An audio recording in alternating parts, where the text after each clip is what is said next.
Cela se joue autour de vous à chaque instant. Un jeu invisible, inaudible et intangible. Et pourtant, il vous touche, il vous façonne, il vous entraîne sur des chemins que vous croyez avoir choisis, mais qui, en réalité, ont été tracés pour vous bien avant votre naissance. Ce jeu n'a pas de règles écrites. Il n'y a pas d'arbitre pour siffler la moindre erreur. Il n'y a même pas d'adversaire visible. Et pourtant, chaque jour de votre vie, chaque décision que vous prenez, chaque relation que vous tissez ou détruisez, chaque peur qui vous paralyse, chaque rêve auquel vous renoncez, tout cela fait partie intégrante de ce jeu invisible. Carl Jung, l'un des plus grands explorateurs de la psyché humaine, a consacré sa vie entière à percer les secrets de ce jeu. Et sa découverte fut aussi simple que terrifiante. La plupart des gens passent leur vie à jouer à un jeu dont ils ignorent même l'existence. Et parce qu'ils l'ignorent, ils perdent, sans cesse. Réfléchissez un instant à votre vie. Pensez aux schémas qui se répètent, au même type de personnes que vous attirez, aux mêmes erreurs que vous commettez avec des personnes différentes et dans des circonstances différentes, aux mêmes peurs qui vous hantent depuis l'enfance, aux mêmes rêves que vous n'osez jamais réaliser. Si vous regardez attentivement, vous verrez que votre vie n'est pas une suite d'événements aléatoires. Elle suit un schéma, un dessin qui se répète avec différentes variations, mais toujours avec la même essence. Et ce schéma n'a pas été créé consciemment par vous. Il a été créé par quelque chose de bien plus profond, de bien plus ancien, de bien plus puissant que votre conscience. Jung l'appelait l'inconscient. Non pas un simple espace de stockage pour les souvenirs oubliés, mais une réalité entière qui vit en vous, qui pense, qui ressent, qui désire, qui craint. Une réalité bien plus vaste que ce que vous croyez être. Imaginez que votre conscience, ce que vous appelez « moi », soit une petite île au milieu d'un vaste océan. Cet océan, c'est l'inconscient. Et sous la surface, des courants se meuvent, des forces sont à l'œuvre, des créatures nagent. Vous, sur votre petite île, ne voyez que les vagues qui déferlent sur le rivage. Vous en voyez les effets, mais pas les causes. C'est là le drame de l'existence humaine. Nous croyons être maîtres de notre destin, prendre des décisions guidées par la raison et notre libre arbitre. Mais en réalité, la plupart du temps, nous ne faisons que réagir à des forces invisibles. Nous sommes des marionnettes qui s'imaginent tirer les ficelles. Jung a dit un jour une chose qui a changé ma vision du monde.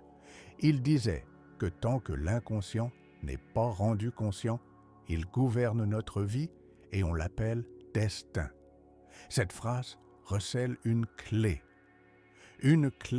capable de briser les chaînes qui nous retiennent prisonniers à notre insu.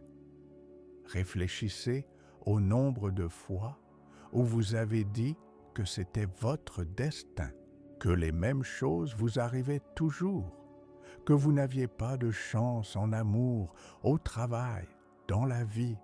Mais ce que vous appelez destin n'est pas quelque chose qui vous est imposé de l'extérieur. C'est quelque chose que vous avez créé vous-même, de l'intérieur, sans même vous en rendre compte. Le jeu invisible de la réalité obéit à une règle simple. Ce que vous ne voyez pas en vous, vous le verrez à l'extérieur. Ce que vous ne reconnaissez pas comme étant vôtre, vous le rencontrerez chez les autres. Ce que vous n'acceptez pas en vous, vous hantera dans chaque relation, dans chaque situation, face à chaque épreuve. Voici le secret de la projection. un mécanisme si profond et automatique que la plupart des gens passent leur vie entière sans s'en rendre compte. Vous voyez quelqu'un et vous le détestez sans raison. Quelque chose chez cette personne vous irrite, quelque chose d'inexplicable. Mais ce que vous voyez en elle, c'est quelque chose en vous, quelque chose que vous avez caché, refoulé, refusé de voir. Jung l'appelait l'ombre, et l'ombre n'est pas seulement votre part d'ombre. C'est tout ce que vous ne voulez pas être. C'est la faiblesse que vous dissimulez derrière la force. C'est la peur que vous masquez par le courage. C'est l'insécurité déguisée en arrogance. C'est le besoin d'amour caché derrière l'indifférence. Chaque fois que vous jugez quelqu'un sévèrement, examinez votre propre personne. Chaque fois que vous éprouvez une forte aversion pour quelqu'un, demandez-vous ce que vous voyez en cette personne et ce que vous ne voulez pas voir en vous. La réponse pourrait vous surprendre, elle pourrait vous effrayer, mais c'est le début de la vérité. Le jeu invisible de la réalité ne joue pas seulement avec l'ombre, il joue aussi avec le visage que vous montrez au monde. Jung l'appelait persona, du grec persona, le masque porté par les acteurs antiques. Et en effet, nous portons tous des masques que nous avons créés pour survivre, pour être acceptés, pour répondre aux attentes des autres. Dès notre plus jeune âge, on nous apprend que certaines facettes de nous-mêmes sont acceptables et d'autres non. On nous apprend à dissimuler notre colère, car les gens bien ne se mettent pas en colère. On nous apprend à dissimuler notre tristesse, car les gens forts ne pleurent pas. On nous apprend à dissimuler nos rêves, car ils sont trop grands, trop fous, trop impossibles. Et ainsi, petit à petit, nous nous construisons un masque. Un visage qui n'est pas vraiment le nôtre, mais qui nous protège du rejet, des critiques, de la souffrance. Et nous portons ce masque si longtemps que nous oublions qu'il s'agit d'un masque. Nous pensons être cette personne. Nous pensons que cette personne est notre véritable moi. Mais ce personnage n'est pas votre véritable nature. C'est un outil, un costume, un rôle. Et lorsque vous vous identifiez complètement à votre rôle, vous perdez le contact avec qui vous êtes vraiment. Vous devenez le médecin, l'avocat, la mère, le père, la personne qui réussit, la personne vulnérable. Et vous oubliez que derrière tous ces rôles se cache quelque chose de bien plus profond, de bien plus authentique, de bien plus fort. Le jeu invisible de la réalité vous tient prisonnier de deux manières. D'une part, par l'ombre que vous ne voyez pas et que vous projetez sur autrui. D'autre part, par le masque que vous portez et l'image que vous croyez projeter. Entre ces deux mondes, votre véritable nature étouffe. Elle implore qu'on l'écoute, mais sa voix se perd dans le tumulte du quotidien. Comment entendre cette voix? Comment retrouver son vrai soi parmi les ombres et les masques? Jung pensait que la réponse se trouvait dans les rêves, non pas dans les rêves prémonitoires, mais dans les rêves nocturnes. Là, dans le monde du sommeil, l'inconscient s'exprime. Il s'exprime par des images, des symboles, des archétypes. Les rêves ne sont pas le fruit du hasard. Ils ne sont pas simplement le résultat d'une pensée passagère ou d'un bon repas. Ce sont des messages venus des profondeurs de votre île. Des messages qui vous révèlent ce que vous devez voir, ce que vous devez affronter, ce que vous devez intégrer. Lorsque vous rêvez qu'une chose sombre vous suit, cette chose sombre représente souvent votre ombre, la part de vous-même que vous avez refoulée et qui réclament désormais votre attention. Rêver d'être nu dans un lieu public peut révéler des aspects de votre personnalité, votre peur que les autres découvrent qui vous êtes vraiment, caché derrière un masque. Mais les rêves ne sont pas le seul moyen d'entendre la voix de l'inconscient. Il y a autre chose, quelque chose qui se produit chaque jour, à chaque instant. Les synchronicités, des coïncidences qui n'en sont pas, les signes que le monde vous envoie, si vous êtes suffisamment réceptif pour les percevoir. Jung pensait que l'inconscient ne se limite pas à l'esprit. Il s'étend vers l'extérieur, se connectant au monde, aux autres, à l'univers. Et à travers cette connexion, le monde nous parle. Il nous envoie des messages par le biais de rencontres fortuites, de livres qui nous tombent entre les mains, de phrases entendues au moment précis où nous en avons besoin. Ces synchronicités ne sont pas de la magie. Elles sont la manière dont la réalité s'organise autour de votre conscience. Elles sont le moyen qu'utilise l'inconscient pour vous révéler ce que vous ne pouvez vous dire vous-même. Le jeu invisible de la réalité possède un autre niveau, un niveau que Jung appelait l'inconscient collectif. Au-delà de votre inconscient personnel, il existe un espace plus profond que vous partagez avec toute l'humanité. Un espace qui renferme des archétypes, des images primaires et des motifs récurrents dans chaque culture, à chaque époque, chez chaque individu. Ces archétypes sont comme des personnages invisibles dans le jeu de votre vie. Le héros en quête d'aventure, la mère qui nourrit et protège, le sage détenteur du savoir, le filou qui transgresse les règles. Ces archétypes vivent en vous, influençant vos choix et façonnant votre vision du monde. Voici la clé pour gagner à la guerre invisible. Il ne s'agit pas de vaincre les archétypes, ni d'éliminer son ombre ou d'abandonner son masque. Il s'agit de les connaître, d'en prendre conscience, de les intégrer. C'est ce que Jung appelait l'individuation, le chemin vers le vrai soi, l'unification de tous les fragments épars. L'individualisation n'est pas un but, c'est un processus, un cheminement de toute une vie. Et ce n'est pas facile. Cela demande du courage, de l'honnêteté et la capacité de se regarder dans le miroir et de voir non seulement le visage que l'on souhaite voir, mais aussi tous les visages qui se cachent derrière. La sagesse de la Grèce antique connaissait cette vérité bien avant Jung. Gnoti Soten disait l'inscription du temple de Delphes « Connais-toi toi-même ». Mais ce commandement n'était pas une simple invitation à l'introspection. C'était un avertissement, un rappel que sans connaissance de soi, on est prisonnier de forces qui nous dépassent.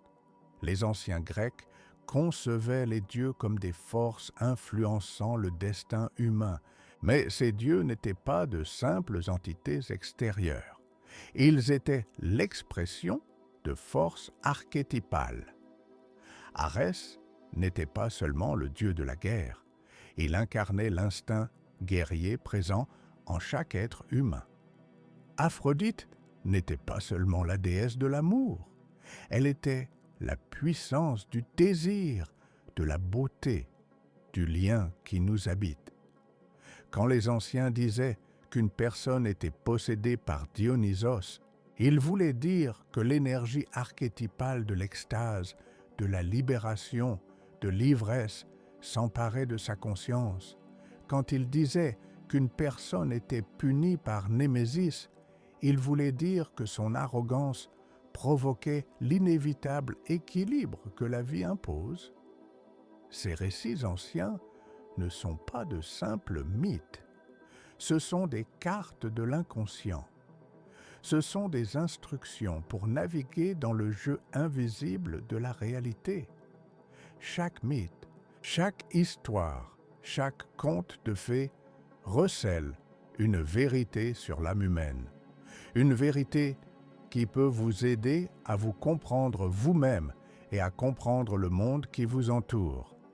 L'histoire d'Ulysse, qui voyage pendant 10 ans pour retrouver le chemin de sa patrie, n'est pas qu'un simple récit d'aventure. C'est une allégorie de l'âme en quête de sa véritable nature. Chaque monstre rencontré, chaque tentation, chaque épreuve est une facette d'elle-même qu'elle doit affronter. Les sirènes, avec leur chant envoûtant, incarnent le charme de l'illusion. Polyphème, le borgne, représente la vision partielle qui nous aveugle. Circé, qui métamorphose les hommes en bêtes, symbolise la puissance des instincts qui peuvent nous rendre brutaux. Chaque obstacle rencontré sur le chemin d'Ulysse est un obstacle que vous rencontrerez sur votre propre chemin vers vous-même. Et ce n'est qu'en affrontant ces obstacles, en faisant face aux démons de votre âme, que vous pourrez retrouver le chemin du retour, vers votre véritable nature, vers ce que Jung appelait le soi, avec un grand soi. Ce soi n'est pas votre ego, il n'est ni votre personnalité, ni vos pensées, ni vos sentiments. Il est bien plus vaste, il est le centre de votre âme, il est le tout qui englobe tout, la lumière et l'obscurité, le conscient et l'inconscient, le masque et l'ombre. Il est ce que vous avez toujours été et ce que vous pouvez devenir. Gagner la partie invisible de la réalité ne consiste pas à vaincre un adversaire. Il s'agit de s'éveiller, de réaliser que l'on joue un jeu, de percevoir les règles qui nous ont gouvernés à notre insu. Et grâce à cette prise de conscience, d'acquérir le pouvoir de choisir. Non pas de réagir aveuglément, mais de répondre consciemment. Non pas d'être guidé par des peurs inconscientes, mais d'avancer vers les vérités que l'on a choisies. Voilà la vraie liberté. Non pas l'absence de limites, mais le choix conscient. Non pas la fuite de soi-même, mais l'acceptation totale de soi. Non pas la victoire sur autrui, mais l'union avec soi-même. Et ce voyage commence par un simple pas, par la capacité de s'arrêter, de se regarder en soi et de se demander qui l'on est vraiment, au-delà de ce qu'on nous a appris à être, au-delà de ce que l'on a peur de voir, au-delà de ce que l'on montre au monde. De multiples visages cohabitent en vous, de multiples voix, de multiples personnages que vous n'avez pas consciemment choisis, mais qui influencent chacun de vos gestes. Ces personnages sont les archétypes, des images ancestrales héritées de nos ancêtres, qui vivent dans l'inconscient collectif, qui apparaissent dans nos rêves, dans nos mythes, dans les histoires que nous nous racontons depuis la nuit des temps. L'un des archétypes les plus puissants est celui du vagabond, celui qui voyage sans destination précise, celui qui cherche sans savoir exactement ce qu'il cherche. Le vagabond n'est pas simplement quelqu'un qui passe d'un lieu à un autre. Il incarne la quête éternelle de l'âme. Il est cette part de vous qui ne trouve jamais la paix, qui n'est jamais pleinement satisfaite, qui sent toujours qu'il y a quelque chose de plus. Si vous ressentez un malaise inexplicable, si vous contemplez votre vie et avez l'impression qu'il vous manque quelque chose, même si vous possédez tout, si vous vous réveillez la nuit avec un vague désir pour quelque chose d'indéfinissable, alors la planète qui est en vous vous appelle. Elle vous supplie de l'écouter. Elle vous supplie d'entreprendre le voyage. Mais le voyage de la planète n'est pas un voyage extérieur, c'est un voyage intérieur. Vous pouvez voyager dans 1000 lieux, admirer les merveilles du monde, rencontrer d'innombrables personnes, mais si vous ne voyagez pas au sein de votre propre paysage intérieur, vous reviendrez toujours les mains vides. La vraie planète, c'est que la destination n'est pas un lieu, c'est un état de conscience, c'est la rencontre avec soi-même à chaque étape du chemin. Il existe un autre archétype que nous rencontrons souvent sur notre chemin, et c'est peut-être le plus mal compris. Celui du guérisseur blessé. Celle qui connaît la douleur pour l'avoir elle-même vécue. Celle qui peut guérir car elle porte ses propres blessures. Jung a dit quelque chose de profond à propos de cet archétype. Il a affirmé que seul le guérisseur blessé peut guérir, car la guérison ne se résume pas à l'application d'une technique. C'est la rencontre de deux âmes dans l'espace de la souffrance. Et seul celui qui a cheminé dans les ténèbres peut guider l'autre hors de celle-ci. Pensez à vos blessures, celles que vous portez en vous, les douleurs que vous tentez de dissimuler ou d'oublier. Ces blessures ne sont pas de simples fardeaux, ce sont des dons. Elles sont la source de votre sagesse, de votre compassion, de votre capacité à comprendre autrui. Chaque blessure qui ne vous a pas tué vous a permis de mieux aider ceux qui traversent la même épreuve. Mais pour transformer une blessure en force de guérison, il faut d'abord la reconnaître. Il faut la toucher avec douceur et non l'éviter par peur. Il faut l'écouter, apprendre ce qu'elle a à nous dire. Chaque blessure recèle un message, une vérité que notre âme a besoin d'entendre. Et voici qu'apparaît un autre archétype, le sage, le vieux sage, le guide intérieur qui réside au plus profond de votre âme, celui qui connaît les réponses que vous cherchez, celui qui attend patiemment que vous les demandiez. Dans les rêves, cet archétype apparaît souvent sous les traits d'une figure vénérée, un vieil homme à la longue barbe, une femme au regard profond et pénétrant, un maître, un prêtre, une grand-mère. Cette figure représente la sagesse accumulée de votre âme, tout ce que vous avez appris, tout ce que vous avez vécu, tout ce que vous savez au plus profond de vous-même, mais que vous avez oublié.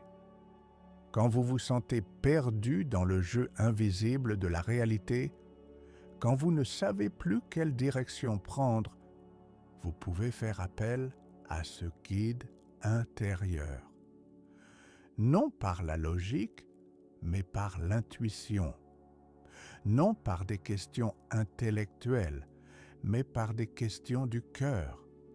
Asseyez-vous tranquillement, fermez les yeux et imaginez rencontrer cette figure sage. Demandez-lui ce que vous voulez savoir. Et puis, écoutez, non pas avec vos oreilles, mais avec tout votre être. La réponse ne viendra peut-être pas immédiatement. Elle viendra peut-être en rêve, la nuit. Elle viendra peut-être d'une phrase entendue par hasard. Elle viendra peut-être lors d'un moment d'inspiration, au moment où vous vous y attendez le moins. Mais elle viendra, car la sagesse en vous ne vous abandonne jamais. Elle attend simplement que vous soyez prêt à l'écouter. Il existe aussi un archétype que nous ignorons souvent, surtout dans le monde moderne, la déesse oubliée. Cette divinité féminine que nos ancêtres vénéraient jadis, mais que la société moderne a enfouie sous des couches de logique et de productivité. La déesse oubliée n'est pas qu'un symbole religieux. Elle incarne l'archétype féminin présent en chaque être humain, sans distinction de genre. Elle est intuition, réceptivité, capacité à ressentir sans analyser. Elle est le lien avec la nature, avec les cycles de la vie, avec le mystère de l'existence. Dans la Grèce antique, la déesse revêtait de multiples visages. Athéna, sagesse et stratégie. Aphrodite, amour et beauté. Artémis, force et indépendance. Déméter, fertilité et maternité. Perséphone, monde souterrain et métamorphose. Chaque déesse incarnait un aspect différent du féminin, une force intérieure qui réside en nous. Lorsque nous ignorons la déesse oubliée, nous perdons le contact avec ses forces. Nous devenons unidimensionnels. Nous ne vivons plus que dans l'esprit et oublions le corps. Nous ne vivons que dans la raison et oublions le cœur. Nous ne vivons qu'en surface et oublions les profondeurs. Le jeu invisible de la réalité exige l'intégration du masculin et du féminin, de la parole et de l'émotion, de l'action et de la réceptivité, de la lumière et de l'obscurité. Ce n'est que lorsque ces forces opposées sont en équilibre en vous que vous pouvez évoluer avec grâce et sagesse dans ce jeu. Parlons maintenant des schémas qui se répètent dans votre vie. Ces situations qui semblent se reproduire sans cesse avec différentes personnes et dans différents contextes, mais toujours avec la même essence. Ces schémas ne sont pas le fruit du hasard. Ce sont des messages de l'inconscient. Ce sont des leçons que votre âme tente de vous enseigner encore et encore, jusqu'à ce que, finalement, vous les ayez assimilés. Peut-être attirez-vous toujours le même type de partenaire. Quelqu'un qui semble parfait au premier abord, mais qui se révèle peu à peu inaccessible, critique ou distant émotionnellement. Et vous vous demandez pourquoi cela vous arrive sans cesse. Pourquoi ne puis-je pas trouver quelqu'un de différent? La réponse ne se trouve pas à l'extérieur, mais à l'intérieur de vous. Quelque part dans votre inconscient, il y a une croyance, une blessure, un schéma qui attire ce type de personne. Peut-être, au fond de vous, croyez-vous ne pas mériter le véritable amour. Peut-être avez-vous peur de l'intimité et, sans vous en rendre compte, choisissez-vous des personnes distantes. Peut-être reproduisez-vous un schéma de votre enfance, une dynamique avec un parent absent. Ceci n'est ni une critique, ni une accusation. C'est simplement la vérité sur le fonctionnement de l'âme. Nous répétons ce que nous n'avons pas intégré. Nous attirons ce que nous n'avons pas guéri. Nous créons ce que nous croyons profondément, même si nous désirons consciemment quelque chose de complètement différent. Il se passe la même chose au travail. Vous risquez de vous retrouver sans cesse dans la même situation. Vous travaillez dur, vous vous investissez à fond, mais vos efforts ne sont pas reconnus. Vous êtes ignoré pour les promotions, alors que d'autres, moins compétents, sont promus. Et vous vous sentez victime. Vous avez l'impression que le monde est injuste. Mais encore une fois, la réponse se trouve en vous. Peut-être vous a-t-on appris que votre valeur ne se mesure qu'à votre travail acharné, que vous n'avez pas le droit d'exiger de la reconnaissance, que vos besoins sont moins importants que ceux des autres. Ces croyances, généralement ancrées dans l'enfance, continuent d'influencer votre vécu des décennies plus tard. Ces schémas se manifestent aussi dans vos relations familiales, amicales et même avec vous-même. Peut-être vous sabotez-vous systématiquement lorsque vous approchez du succès. Peut-être éprouvez-vous de la culpabilité à chaque fois que vous êtes heureux.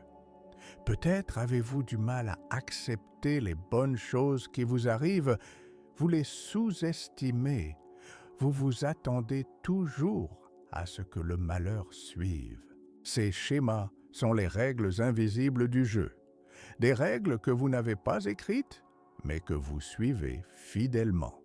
Et pour changer la donne, il faut d'abord voir ces règles, les amener à la lumière de la conscience, les examiner et décider si l'on souhaite continuer à les suivre ou non. Comment percevez-vous ces règles? Comment découvrez-vous les schémas qui opèrent en filigrane dans votre vie? La première voie est l'observation. Devenez un observateur de votre propre vie. Analysez les situations qui se répètent. Demandez-vous ce qu'elles ont en commun.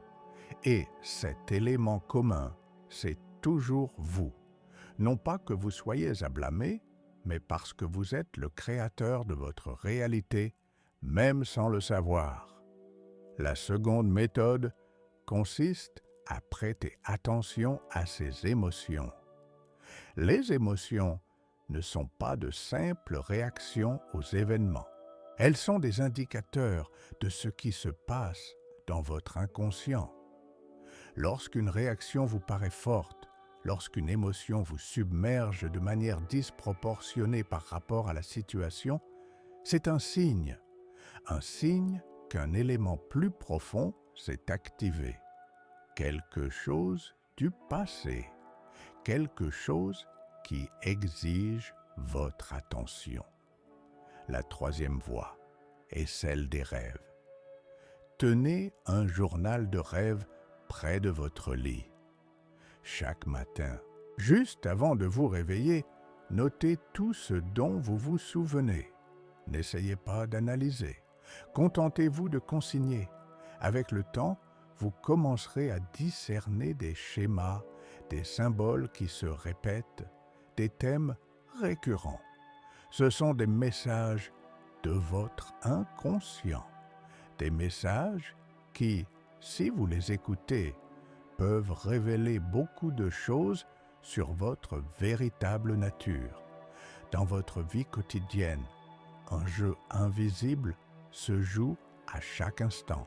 Dans votre réaction face à la critique, dans ce que vous ressentez lorsque vous êtes seul, dans votre dialogue intérieur après une erreur.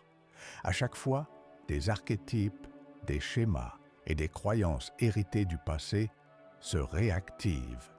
Réfléchissez à votre réaction face au rejet. Vous sentez-vous indigne? Vous mettez-vous en colère et vous rebellez-vous? Vous repliez-vous sur vous-même? Ces réactions ne sont pas de simples choix spontanés.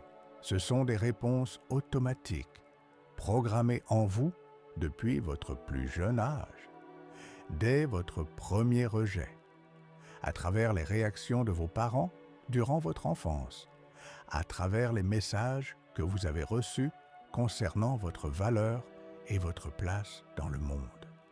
La vie quotidienne est pleine de moments comme celui-ci, des moments qui semblent insignifiants, mais qui révèlent vos motivations les plus profondes.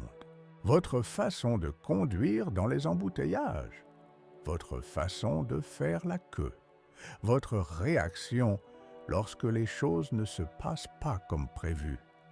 Dans chacun de ces petits moments, vous pouvez vous reconnaître si vous restez attentif. L'un des enseignements les plus importants de Jung est qu'on ne peut changer ce qu'on ne voit pas. Tant qu'un schéma reste inconscient, il exerce un pouvoir absolu sur vous. Mais dès l'instant où vous le mettez en lumière, dès l'instant où vous le reconnaissez et le nommez, il perd de son emprise. Il ne disparaît pas comme par magie, mais vous avez désormais le choix. Vous pouvez l'observer sans vous y identifier. Vous pouvez choisir de réagir autrement. Voici la différence entre réaction et réponse. La réaction est automatique, inconsciente programmée? La réponse est consciente, choisie, libre. Et passer de la réaction à la réponse est l'un des plus grands pas que l'on puisse franchir dans le jeu invisible de la réalité. Pensez à une situation qui vous agace habituellement, une situation qui vous fait perdre le contrôle, réagir d'une manière que vous regrettez ensuite. Imaginez maintenant que la prochaine fois que cette situation se présente, au lieu de réagir automatiquement, vous vous arrêtiez un instant. Respirez profondément. Prenez conscience de ce qui se passe en vous. Accueillez cette sensation sans la juger. Et puis, depuis cet état de conscience, vous choisissez comment réagir. Ce n'est pas facile. Cela demande de la pratique. Cela demande de la patience envers soi-même. Vous échouerez souvent. Vous retomberez dans vos vieilles habitudes. Mais chaque fois que vous vous souvenez de vous arrêter, chaque fois que vous parvenez à observer au lieu de réagir, vous gagnez en liberté. Vous devenez plus conscient, vous vous rapprochez de votre véritable nature.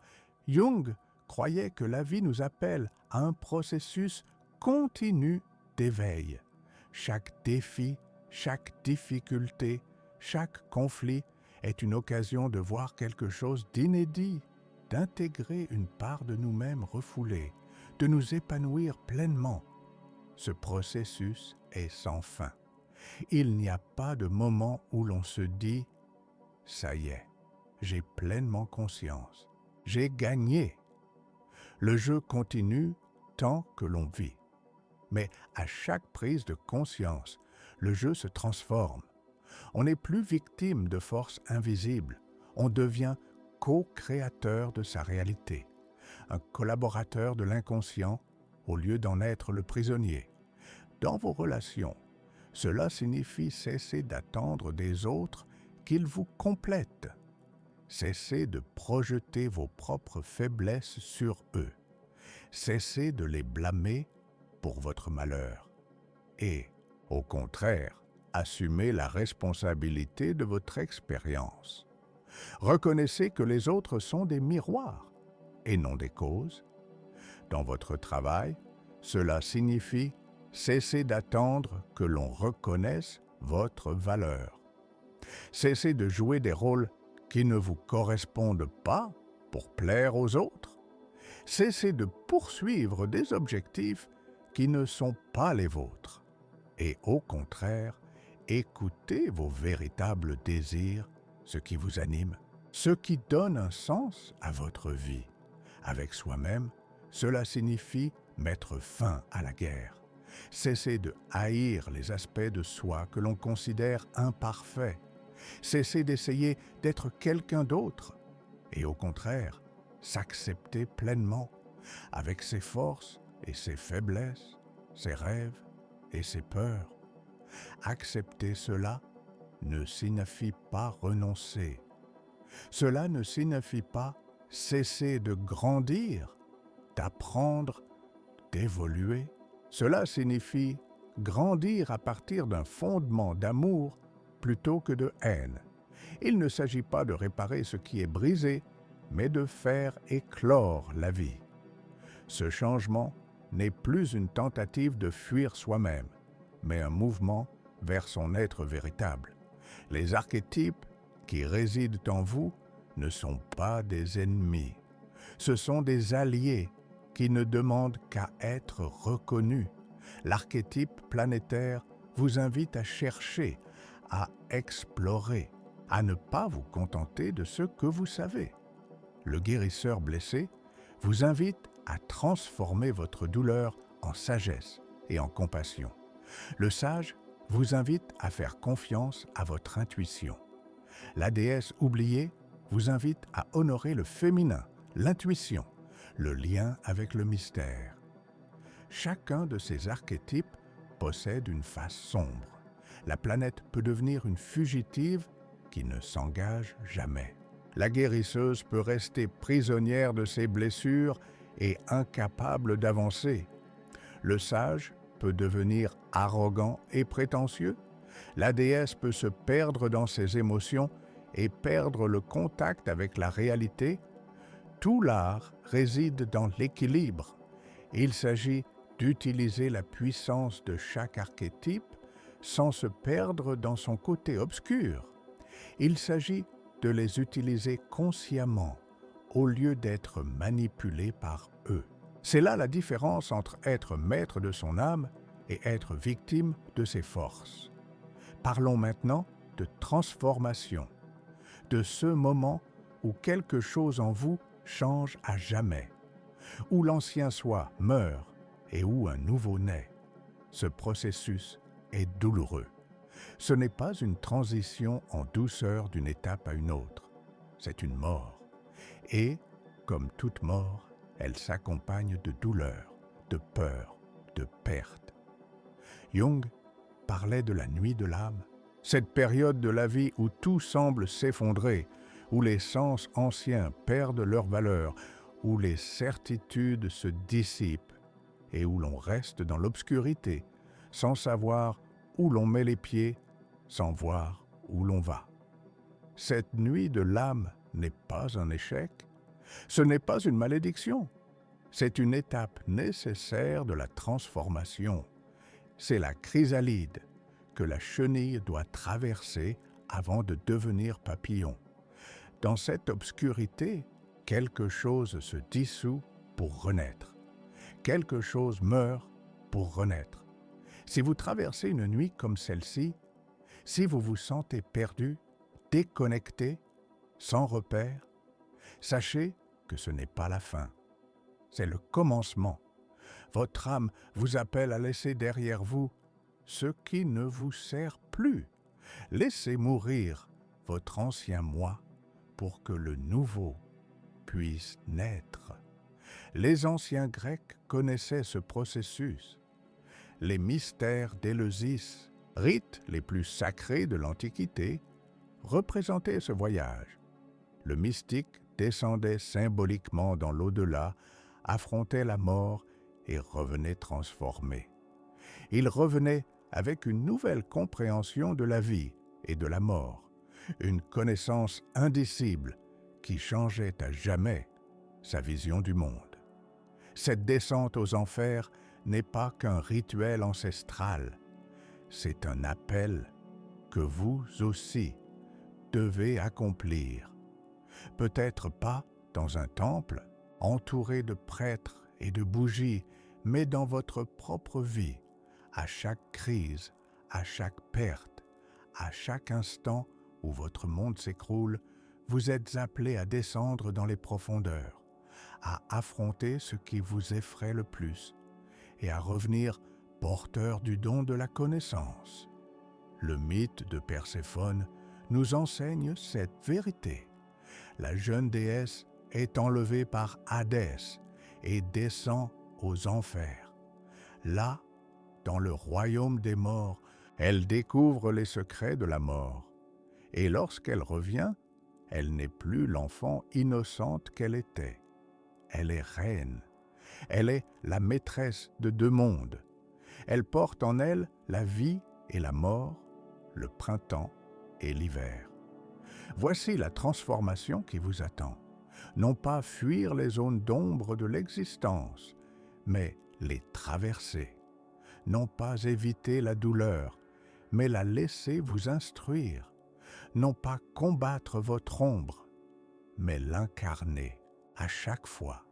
Vous devenez plus entier, plus authentique, plus fort d'une manière non pas brutale, mais profonde. Jung croyait que le but de la vie n'est pas le bonheur au sens superficiel du terme. Il ne s'agit pas d'éviter la souffrance ni d'accumuler des expériences agréables. Le but est la plénitude, l'unification de toutes les parties de soi en un tout harmonieux, la rencontre avec le soi, avec une majuscule qui est à la fois le centre et la périphérie de l'âme. Ce soi n'est pas quelque chose à conquérir. Il ne réside pas au loin et ne nécessite pas un long voyage. Il est déjà là. Il est ce que vous avez toujours été, sous les masques, sous les peurs, sous les schémas. Le processus d'individuation n'est pas la création du soi, mais sa découverte, la révélation de ce qui a toujours été là, mais demeurait caché. Imaginez une statue cachée dans une roche brute. Le sculpteur ne crée pas la statue. Il se contente d'enlever la matière superflue pour révéler ce qui est déjà là. Votre vie est un processus similaire. Chaque tentative, chaque défi, chaque réussite élimine une part de ce qui est inutile. Et, peu à peu, votre véritable nature se révèle. Mais cette révélation exige du courage, le courage de regarder en face les parts de soi-même que l'on a cachées, le courage de reconnaître ses faiblesses, le courage de cesser de prétendre être quelqu'un d'autre. Ce courage n'est pas l'absence de peur, c'est la capacité d'avancer malgré la peur, de faire le pas suivant même si l'on ignore où il mène. La sagesse qui découle de ce processus n'est pas qu'un simple savoir. Ce ne sont pas des informations que l'on peut lire dans un livre ou entendre lors d'une conférence. C'est une vérité vécue, une vérité qui a traversé votre chair et vos os, qui s'est inscrite dans votre âme avec vos larmes et votre sueur. Cette sagesse transforme votre vision du monde. Vous ne voyez plus les autres comme des ennemis ou des menaces, mais comme des compagnons de route, des âmes qui, elles aussi, luttent contre leurs propres démons et cherchent leur voie. Les conflits ne sont plus des champs de bataille, mais des occasions de compréhension. Les différences ne sont plus des menaces, mais une source d'enrichissement. Tu ne te vois plus avec le regard sévère d'un juge, tu te vois avec l'affection d'un parent qui aime son enfant malgré ses imperfections, qui le voit tomber et se relever, faire des erreurs et en tirer des leçons, et qui éprouve de la fierté à chaque pas qu'il fait. Cet amour de soi n'est pas du narcissisme, il est le fondement de tout amour véritable, car on ne peut donner ce que l'on ne possède pas. On ne peut véritablement aimer les autres si l'on ne s'aime pas soi-même d'abord. Vous ne voyez plus la vie comme un problème à résoudre, mais comme un mystère à vivre. Chaque jour n'est plus une lutte pour la survie, mais une occasion d'explorer. Chaque rencontre n'est plus une transaction, mais une possibilité de créer des liens. Chaque épreuve n'est plus une punition, mais une leçon. Ce changement de perspective ne se produit pas par magie. On ne se réveille pas un matin métamorphosé.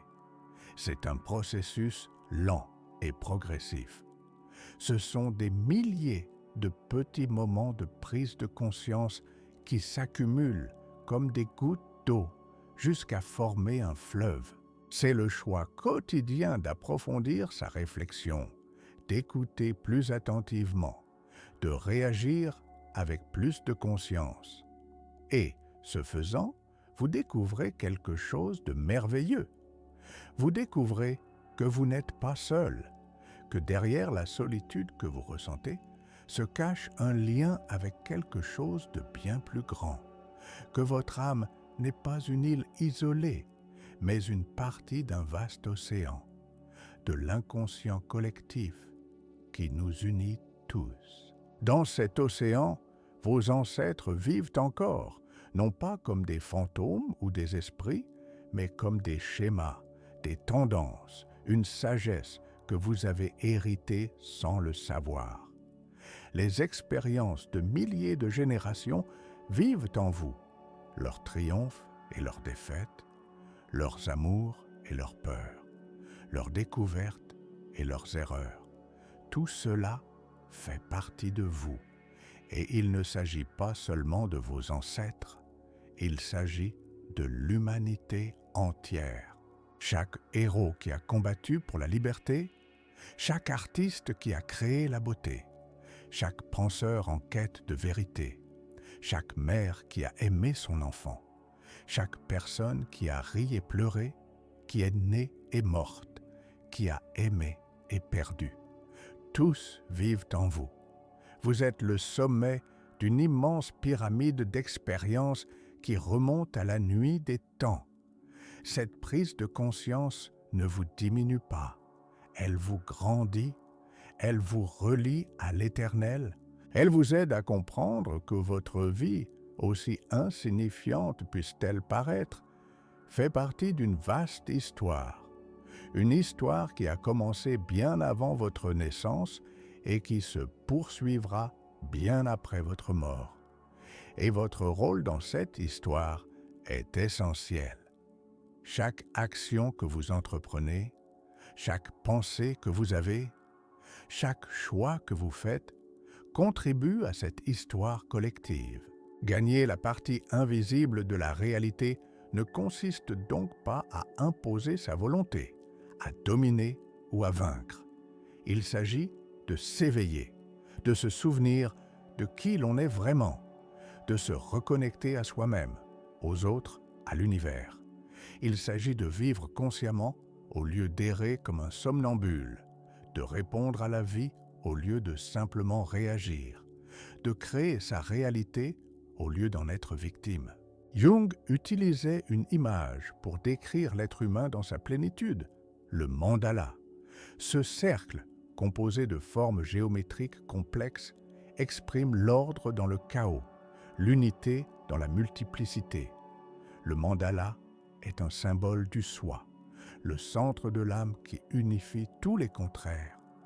Votre vie peut devenir un mandala, une œuvre d'art que vous créez chaque jour, une vie qui renferme toutes les couleurs, la lumière et l'ombre. Une vie qui renferme toutes les formes, régulières et irrégulières. Une vie qui trouve l'harmonie non pas malgré les contrastes, mais grâce à eux. Mais pour créer ce mandala, il faut cesser de fuir, cesser d'esquiver, cesser de se cacher. Il faut se tenir au centre du cercle et regarder. Regarder toutes les facettes de soi-même, même celles qui inspirent la peur. Les accueillir, les intégrer, les transformer en beauté. Chaque matin, au réveil, une nouvelle opportunité s'offre à vous. Une nouvelle journée pour jouer avec plus de conscience. Une nouvelle journée pour examiner vos habitudes et faire des choix différents. Une nouvelle journée pour écouter votre voix intérieure plutôt que les voix de la peur et du doute. La victoire n'est pas acquise une fois pour toutes. Elle se gagne à chaque instant, à chaque choix, à chaque respiration. Imaginez ce que signifierait vivre ainsi. Se réveiller le matin et ressentir non pas la pression de la survie, mais la joie de créer. Se regarder dans le miroir et ne voir ni imperfection ni chemin parcouru. Affronter les défis du quotidien non pas avec anxiété, mais avec curiosité. Accueillir les autres non pas avec crainte ou jugement, mais avec un cœur ouvert. Cette vie est possible. Ce n'est pas une utopie. Ce n'est pas un rêve lointain. C'est quelque chose que vous pouvez commencer à construire dès maintenant, par petits pas, par des choix constants, en décidant de vous réveiller de votre torpeur. La première étape, c'est l'intention, la décision de vivre en pleine conscience, de ne plus se contenter d'être la marionnette de forces invisibles, de choisir de prendre sa vie en main. Cette intention, lorsqu'elle est sincère, met en mouvement des forces insoupçonnées. La deuxième étape est l'observation. Commencez à s'observer soi-même sans jugement, ses pensées, ses sentiments, ces réactions, non pas pour les changer immédiatement, mais simplement pour les voir. Cette simple observation commence à dissoudre le pouvoir de l'inconscient. Ce que vous voyez perd son emprise absolue sur vous. La troisième étape est l'acceptation. Accepter ce que l'on voit, même si cela nous déplaît. Dire « Oui, c'est qui je suis maintenant ». Cette acceptation n'est pas de la résignation. Elle est le fondement de tout véritable changement. Car on ne peut changer ce que l'on refuse de voir. On ne peut transformer ce que l'on refuse d'accepter. La quatrième étape, c'est l'action. Commencer par de petits changements. Faire des choix différents au quotidien. S'arrêter avant de réagir. Se demander ce que ferait mon moi le plus sage et le plus aimant dans cette situation.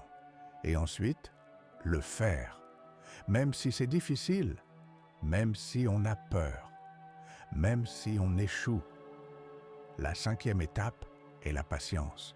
N'oubliez pas que c'est un processus de la vie, que vous tomberez souvent, que vous oublierez et retomberez dans vos vieilles habitudes. Et c'est normal. Cela fait partie du chemin. La sagesse ne signifie pas ne jamais tomber. Elle signifie se relever à chaque fois, persévérer malgré les obstacles, ne jamais renoncer à soi-même. En parcourant ce chemin, vous constaterez que la réalité autour de vous se transforme, non pas par magie, mais parce que vous changez. Et à mesure que vous changez, votre perception, votre interprétation et votre réaction face au monde se modifient également. Le monde, en retour, vous répond différemment. Vos relations s'approfondissent, car vous n'avez plus besoin que les autres comblent vos manques. Vous pouvez les rencontrer dans un état de plénitude et non de manque. Vous pouvez les voir pour ce qu'ils sont et non pour ce que vous voudriez qu'ils soient. Et cela ouvre la voie à une véritable connexion. Votre travail prend tout son sens, car vous ne travaillez plus pour prouver quoi que ce soit, ni pour satisfaire qui que ce soit. Vous travaillez parce que ce que vous faites exprime quelque chose de profond en vous, parce que votre créativité s'exprime naturellement, sans pression ni stress, parce que vous avez le sentiment d'apporter votre contribution au monde. Votre relation avec vous-même se transforme. La voix intérieure qui vous critiquait s'adoucit. Votre juge intérieur devient un allié. Et au lieu de vous battre contre vous-même, vous commencez à collaborer avec elle.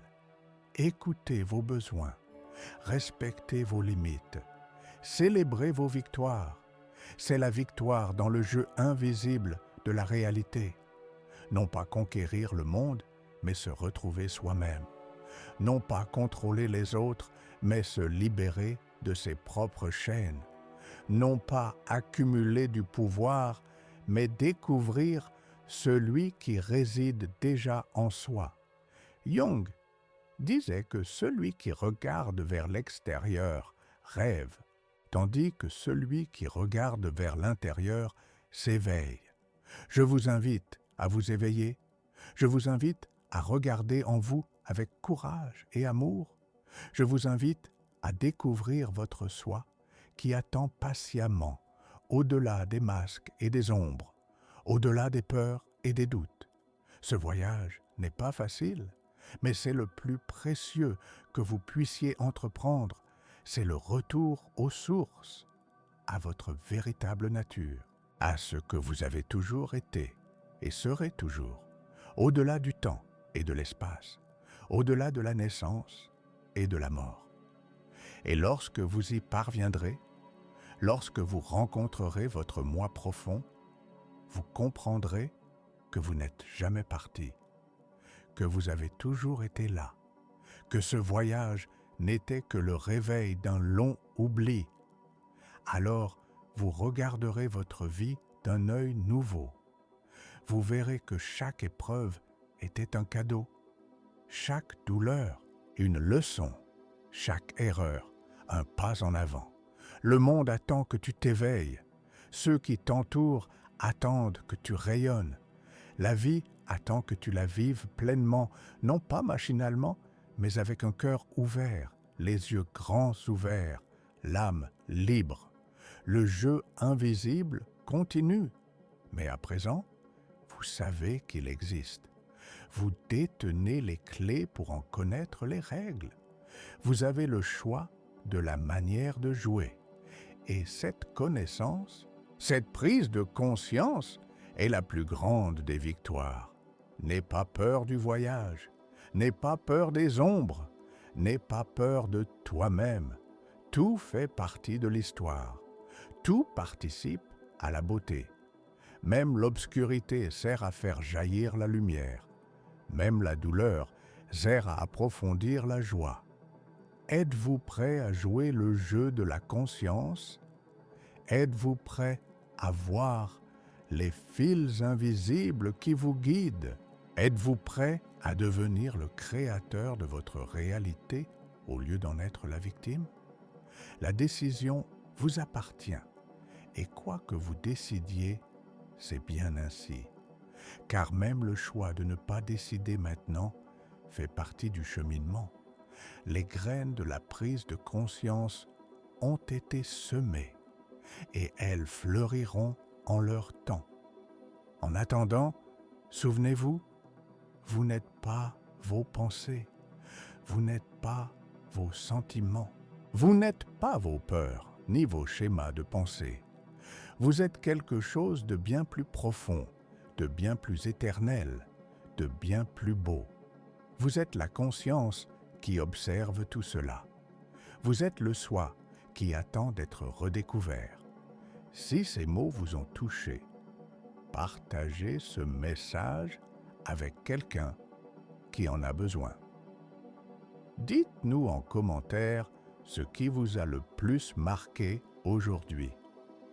Ensemble, créons un espace propice au véritable changement. Merci d'être là.